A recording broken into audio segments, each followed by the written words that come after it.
ఆరోగ్యం ఖరాబ్ అయింది తెలియదు. ఓ సిగాస్ అనే ఫ్యాక్టరీలో 40-30 మంది కాలిపోయి చనిపోతే ₹1 కోటి చొప్పున పరిహారం ఇస్తున్నది గవర్నమెంట్. కానీ 30-40 లక్షలు ఇచ్చి చేతులు దులుపుకున్నది. ఇంకా కొంతమంది పేర్లు తెలియక వాళ్ళకు అనా పైస కూడా చెల్లలేదు. అంటే ఒక కార్మికుడు బూడిదైపోతే, ఒక కార్మికుడు చనిపోతే అతనికి ₹1 కోటి ఇస్తామన్న ఈ గవర్నమెంట్ ఆ కంపెనీ ఓనర్ కూడా ₹1 కోటి ఇస్తాడు. ఆ సిగాచి ఫ్యాక్టరీ ఓనర్ మరి ఎక్కడ పోయిండు? అరెస్ట్ చేసి జైలుకు పోయిండు వచ్చిండు. అంతేనా? మరి ఇది ఎట్లా పరిష్కారం? కార్మిక హక్కులకు నిబంధనలకి చెల్లుచీడి అవుతా ఉన్నది కదా. అందుకే తస్మాత్ జాగ్రత్త కార్మికులారా, ఈ కేంద్ర రాష్ట్ర ప్రభుత్వాలు కార్మికులకు వ్యతిరేకంగా పోతా ఉన్నాయి. పనికి తగ్గ వేతనం రావట్లేదు, సమాన పనికి సమాన వేతనం అందడం లేదు. అసంఘటిత కార్మికుల పరిస్థితి ఒక రకంగా ఉంటే సంఘటిత కార్మికుల పరిస్థితి ఒక రకంగా ఉంది.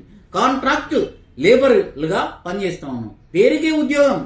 మరి అదే ప్రభుత్వ ఉద్యోగితో చేసేంత సమానంగా పనిచేస్తా ఉన్నాం, కానీ పేరుకే ఉద్యోగం ఉంది, కానీ అందులో ఎలాంటి మనకు ప్రభుత్వానికి వర్తించేటువంటి ఏమి మనకు ఫలితాలు రిజల్ట్స్ రావట్లేదు.